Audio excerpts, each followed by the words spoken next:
Assalamualaikum teman-teman, terima kasih sudah mampir di channel ini. Teman-teman, saya doakan dimanapun teman-teman berada, teman-teman selalu diberikan kesehatan ya. Dan jangan lupa teman-teman harus selalu mematuhi protokol kesehatan. Terkait juga vaksinasi, teman-teman tidak perlu takut untuk vaksin ya.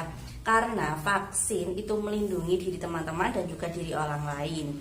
Bahkan sekarang semua penyaluran bantuan sosial itu kan butuh surat vaksin, karena ketika teman-teman divaksin berarti teman-teman itu sudah terlindungi dari bahaya virus-virus yang mengancam kita semua. Nah, kali ini saya akan membahas terkait bantuan PKH. Jadi seperti yang teman-teman ketahui, kalau kemarin-kemarin banyak sekali itu berita yang membahas terkait bantuan BPNT tunai. Nah, kali ini kita bahas fokus ke bantuan PKH. Teman-teman, bantuan PKH sendiri di tahun 2022 itu sudah masuk di penyaluran tahap pertama bantuan PKH tahun 2022 yang sudah disalurkan mulai dari bulan Februari ya teman-teman. Jadi mulai tanggal 21 Februari itu sudah proses penyaluran bantuan PKH tahap 1 bahkan sampai sekarang. Dan banyak sekali yang bertanya, baik itu dampingan saya dan juga teman-teman di YouTube mempertanyakan kenapa bantuan PKH-nya belum cair.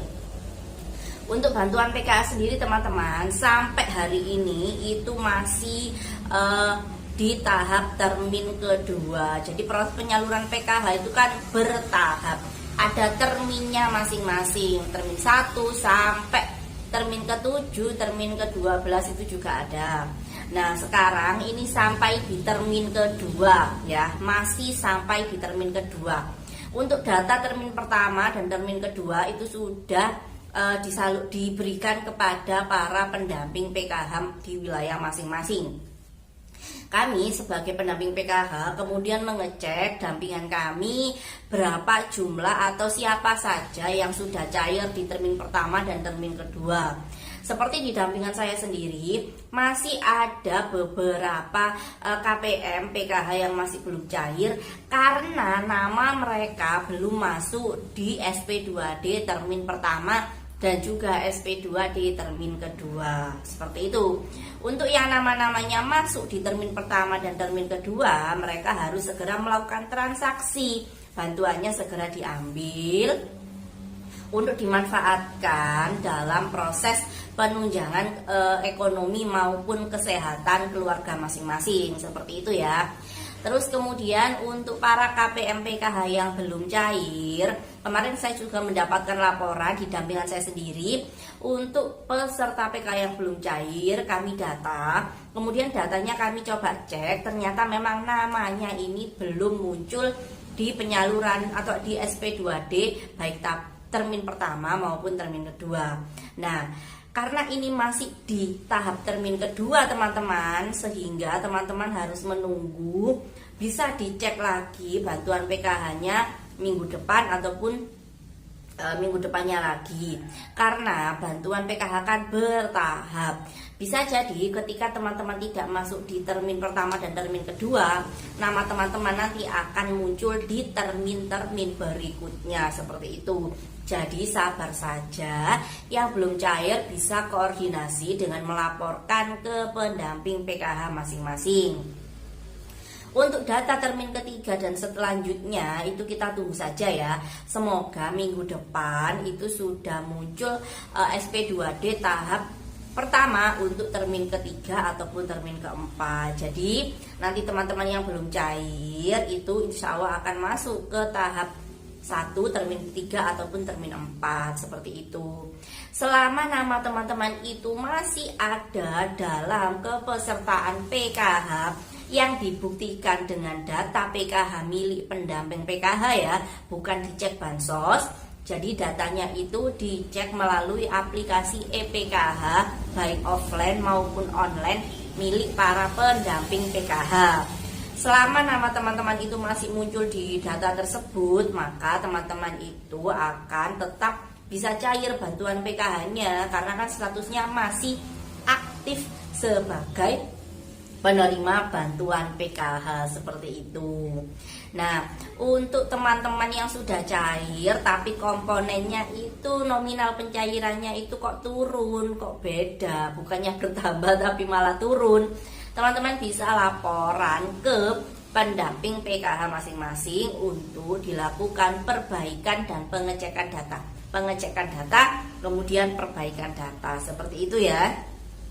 Nah, untuk komponen-komponen bantuan PKH sendiri, saya mencoba ingatkan kembali. Untuk anak SD ini bantuannya 225.000, untuk anak SMP itu 375.000, anak SMA 500.000. Untuk ibu hamil, anak balita dan belum sekolah itu 750.000. Untuk lansia dan disabilitas itu 600.000 rupiah. Seperti itu ya. Nah, untuk beberapa alasan atau beberapa penyebab penyaluran PKH-nya tidak cair, teman-teman bisa mulai mengecek apakah nama di KTP dan juga nama di KKS ATM PKH-nya ini sama atau tidak. Karena ketika nama di KTP dan juga nama di KKS ini beda huruf ataupun beda spasi atau ada tanda petik sedangkan di KKS tidak ada tanda petiknya, ini sangat berpengaruh terhadap proses penyaluran bantuan PKH. Solusinya gimana? Teman-teman harus koordinasi dengan pendamping PKH untuk dilakukan entah itu pergantian pengurus, perbaikan data sehingga nanti dicetakkan KKS baru, seperti itu. Jadi harus konsultasi dengan pendamping PKH di wilayah masing-masing, seperti itu ya.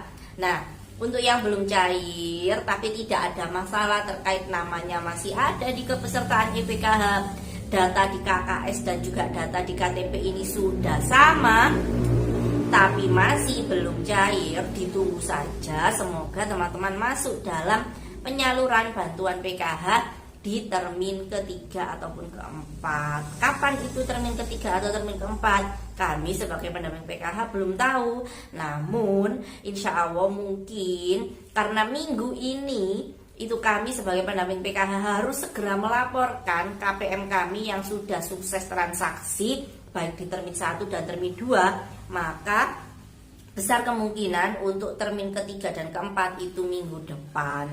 Jadi jangan terlalu sering ngeceknya kalau misalnya belum cair itu ngeceknya seminggu kemudian saja. Jangan tiap hari dicek, nanti ATM-nya itu malah rusak ataupun bisa jadi tertelan dan lain sebagainya. Teman-teman, terakhir informasi dari saya, bantuan di tahun 2022, bantuan PKH cairnya di KKS dalam bentuk tunai. Sedangkan bantuan BPNT atau bantuan sembako ini tidak cair di KKS tapi cairnya melalui penyaluran tunai PT Pos, seperti itu ya. Jadi KKS ini buat apa? KKS itu ketika teman-teman menjadi peserta PKH, maka KKS tersebut berfungsi untuk menyalurkan bantuan PKH.